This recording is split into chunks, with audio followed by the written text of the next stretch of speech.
Hi everybody, welcome to Sandy Hook, New Jersey, to the headquarters of the American Littoral Society here at Building 18 on Officers Row. And as we do every year, this time of year, we are going to conduct our fall Equinox Walk.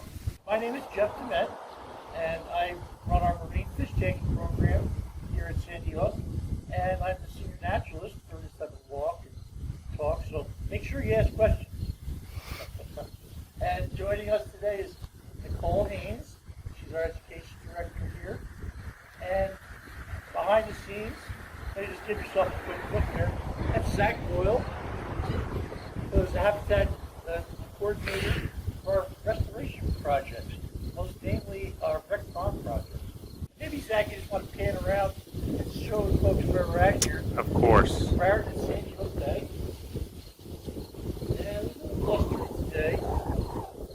Not so bad, it's still summer.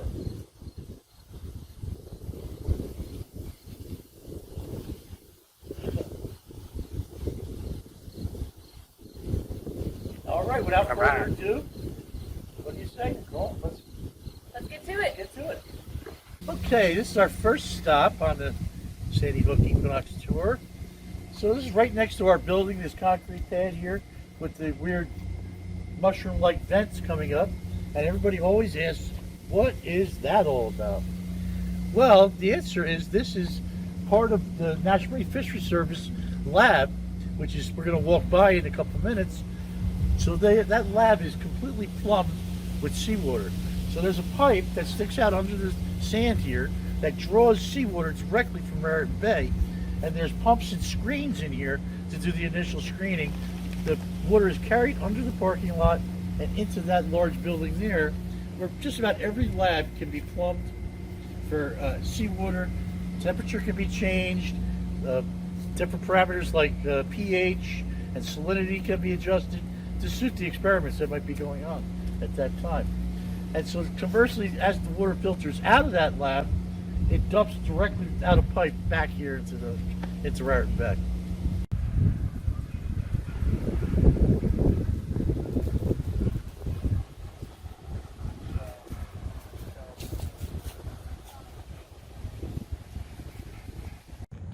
Watch out for goose poop.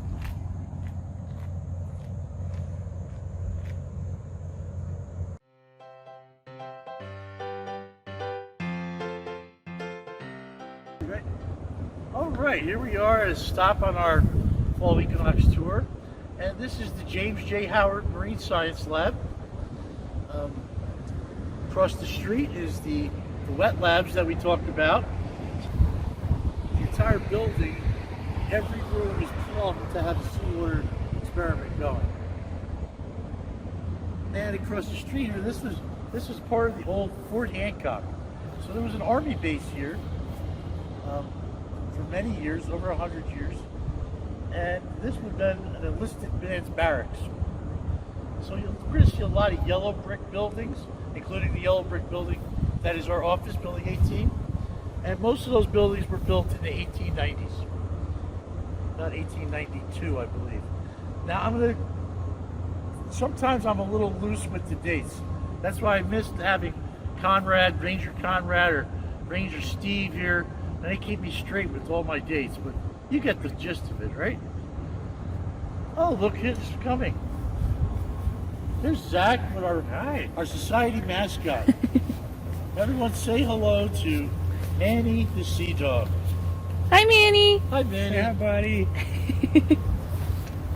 All right. And Manny works mostly with our restoration staff, but occasionally he's been known to visit everyone in the building for his morning treats. So the history of the National Marine Fisheries Service on Sandy Hook goes back to 1960, when at that time it was called the Lionel Wolford Lab, named after Dr. Lionel Wolford, who was the first director of the Sandy Hook Lab for the National Marine Fisheries Service. It's by no coincidence that the American Littoral Society started in 1961 with many of their original founding members, fisheries biologists and scientists for the National Marine Fisheries Service. They felt kind of constrained in their ability to advocate for clean water and healthy fisheries, working for the federal government. So they created the society basically to be their advocacy arm. And at the time too, scuba diving was a relatively new adventure, and about half of the new members were scuba divers as well. Hence the name of our magazine, The Underwater Naturalist.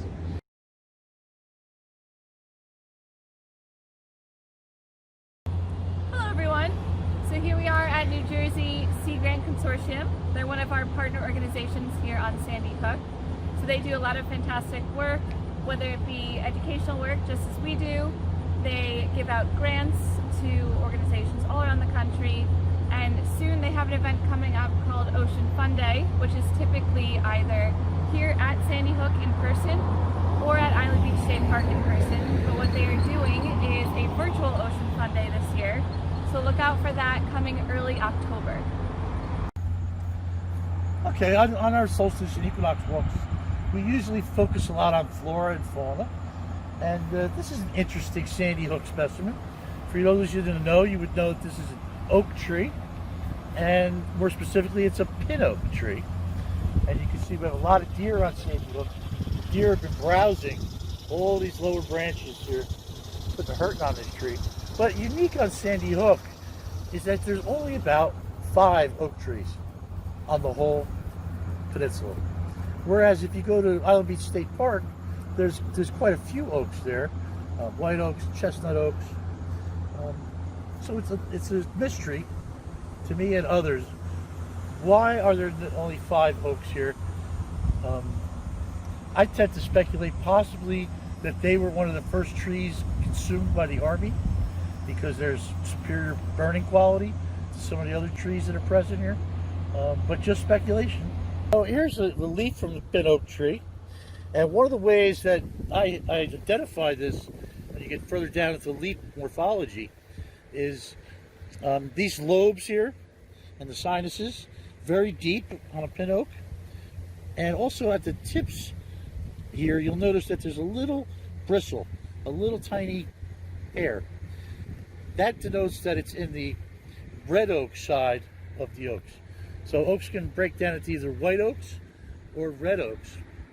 Some of the white oaks being namely white oak, chestnut oak, swamp white oak. And they would not have that bristle there.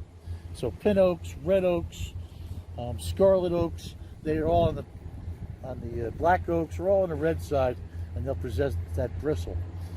This part of the leaf here is called the petiole, and that's the stem where it attaches to the branch.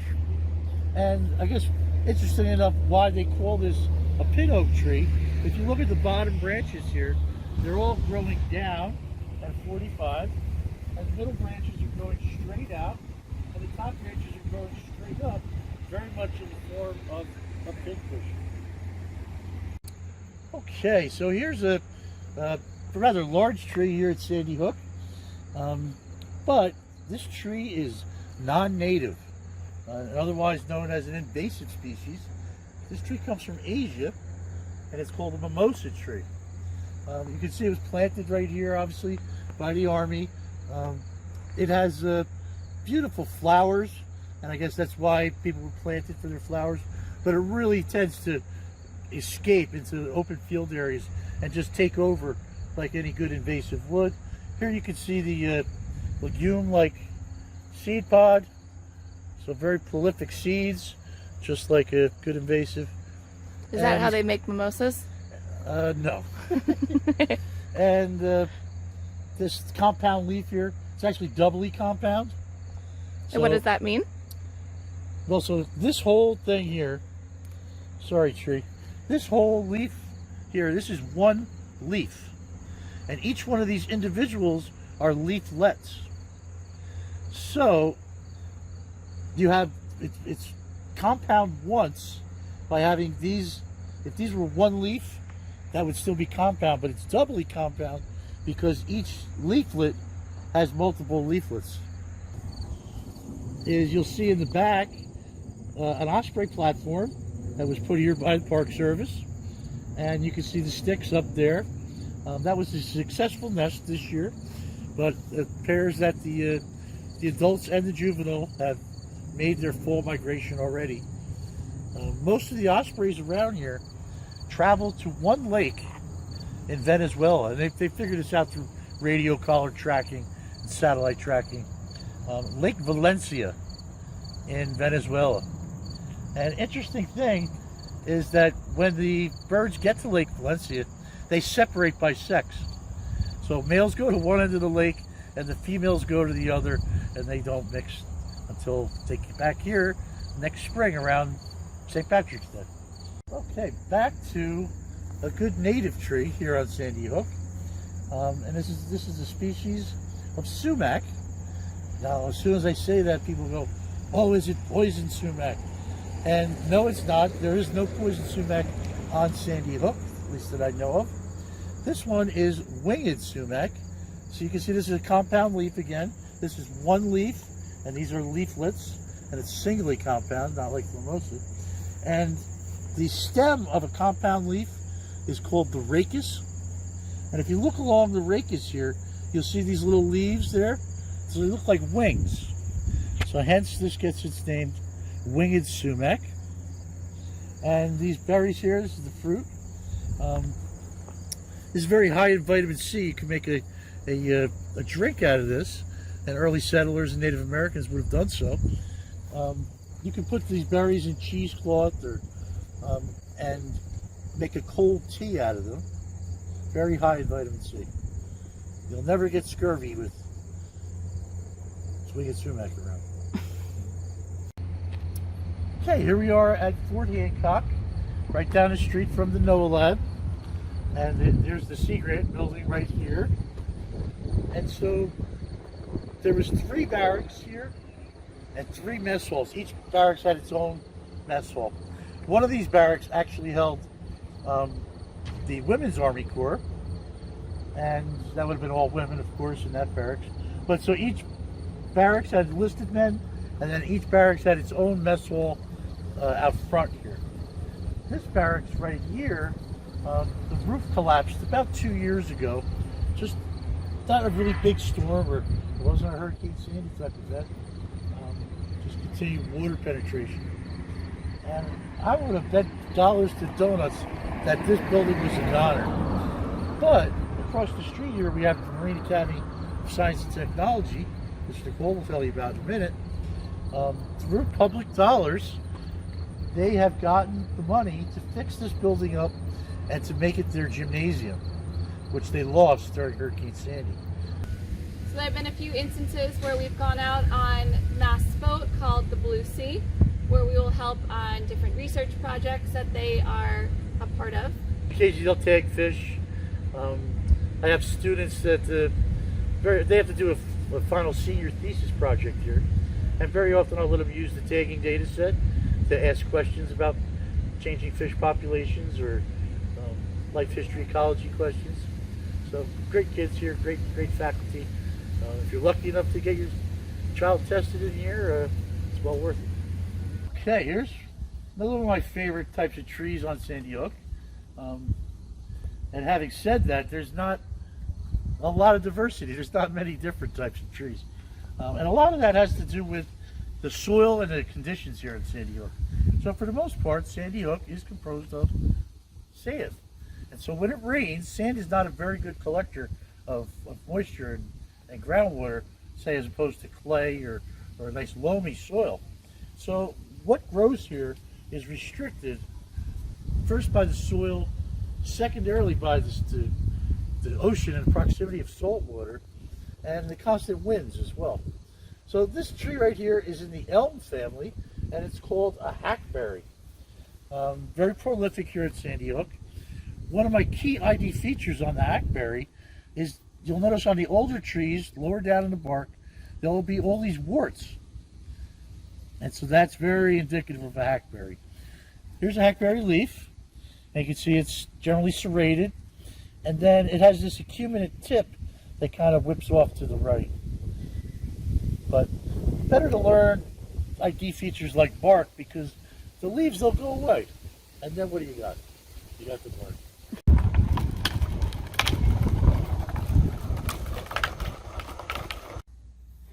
All right, here we are at Sandy Hook Light. And this is a National Historic Site. Sandy Hook Lighthouse was built 1763, 1764, opened in 1764, first lit then. Oh. Sandy Hook Lighthouse is the oldest still operating lighthouse in the United States.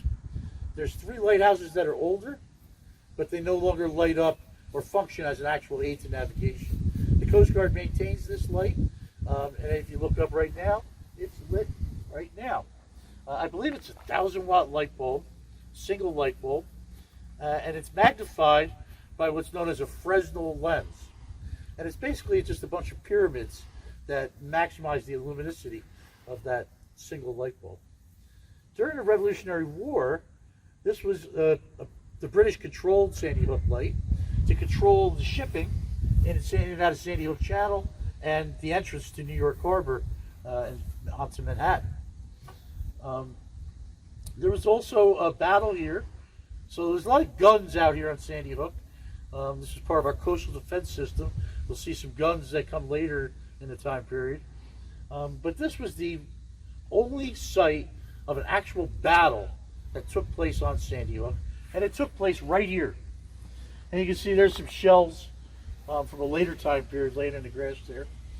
But during the Revolutionary War, a group of rebels pushed cannon all the way from the mainland.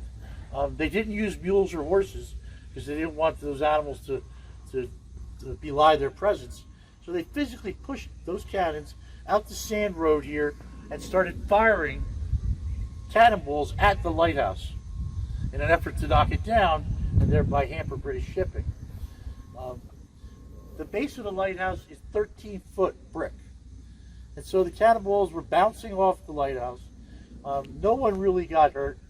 And the rebels pushed their guns back to the mainland. And that's the only battle that ever actually took place here on Sandy Hook during the Revolutionary War. Okay, here we are across the street from Sandy Hook Lighthouse, and we are at the mortar battery. And we're jumping ahead about 100 years after the construction here. And let's take a look inside and see what this is all about.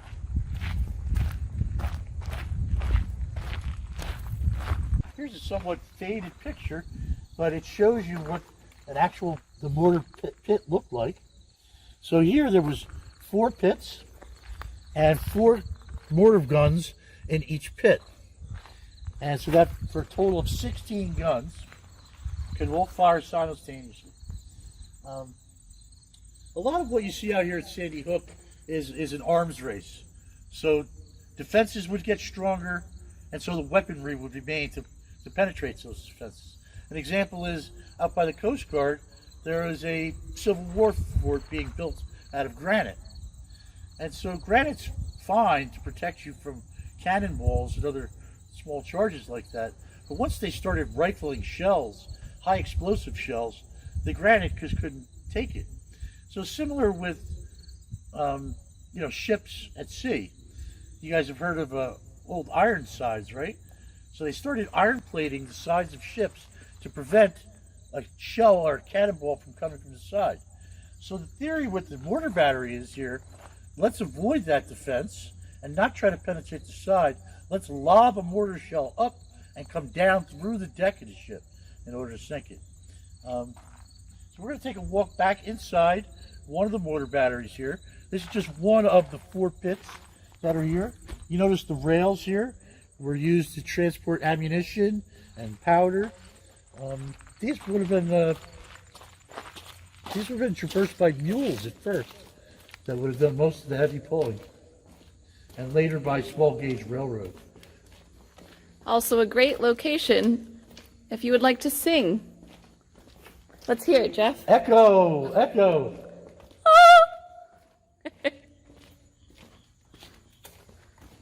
These mortar batteries were active up and through World War II. So if you see here on the floor, you can see each circle where the mortar once was. They've long been since sold for scrap. There's the tunnels connecting the various pits, and that's where communications would have been held in there. And at one point during World War II, They actually housed all the communications for Lower New York Bay and Manhattan and Brooklyn. All were housed right in here in this mortar battery.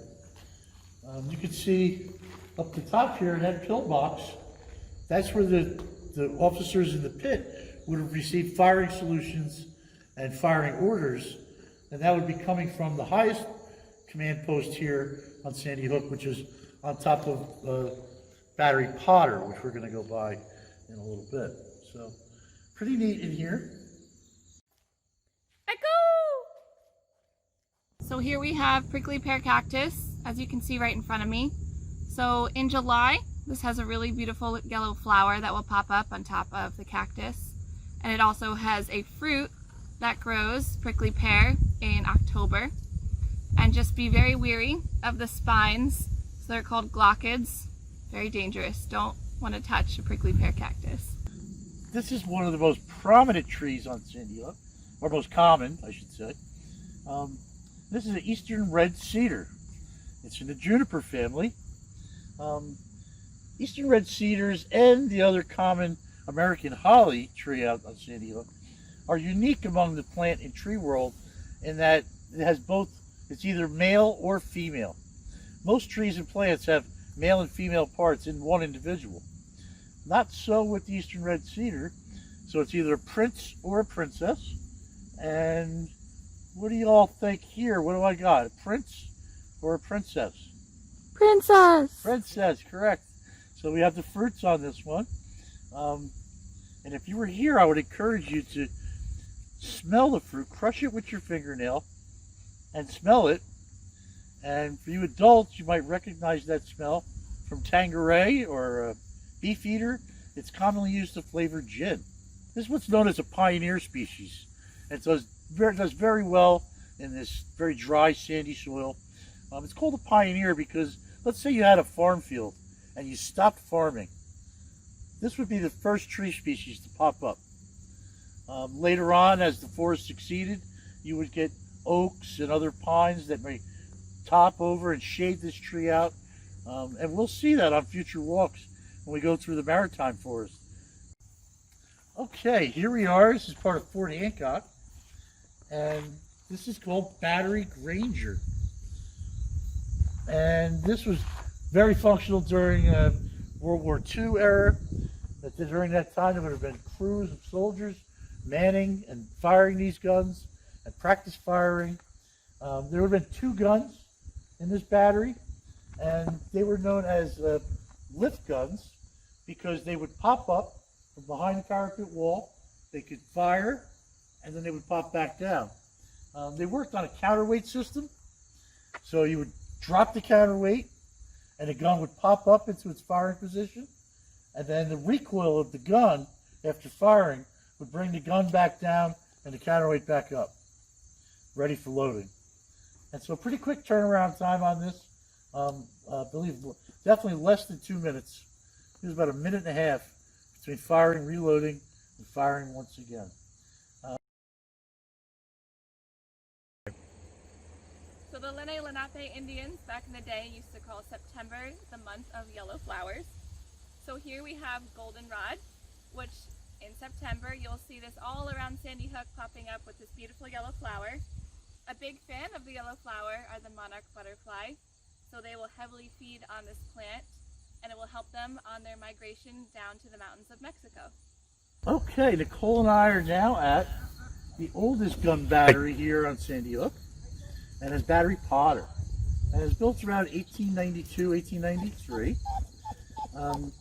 This had some of the largest guns here. There was 2 steam lift guns on the top, and you can see some of the shells that they fired. Those shells weighed over a ton each, and they could fire up to 15 miles offshore. But this was the one and only steam lift gun ever produced or instituted in the United States, for a couple reasons. First, it took a long time to turn this gun around. It was well over 3 minutes to fire the gun, lower it, reload it, and bring it back to firing position. Having a disappearing gun is that it disappears and you can't see it. But if you have a steam-driven operation, what's one thing you need? Fire, right? Coal. And if you have fire hitting your steam, you're going to have a column of smoke. So there's really no secret as to where the gun was, just fire out the smoke. So hence it was the only steam lift gun. And then they moved to a much better design that we saw down in Battery Granger with the counterweight lift design. So here at the American Littoral Society, we typically offer walks for the spring equinox, the summer solstice, and then the fall equinox, just to get people outside and enjoy nature and learn a little bit about what is around us. So we do this is our fall equinox walk, and what equinox is saying is there's equal day and equal night for this 24 hours. So we like to get people outside and enjoy the day. Do it on the fly while we stand here. Socially distant. Okay. So you gotta be in the video. Look. I'm not in video? There you go. What's with the noise? Alright, here we go. Thank you everyone for joining us on our fall equinox walk, our virtual walk. Hopefully soon we'll get to see you guys in person safely. But for now, make sure to go to our website, littoralsociety.org, check out our other videos on YouTube, and look into our programs and think about joining us as a member. Certainly, yeah, definitely. We're a membership organization, and most of our work is carried out through donations from our great membership. And look forward coming up soon. We're going to do a virtual spooky walk. Yep, so keep an eye out, and we hope to see you guys soon. See you then.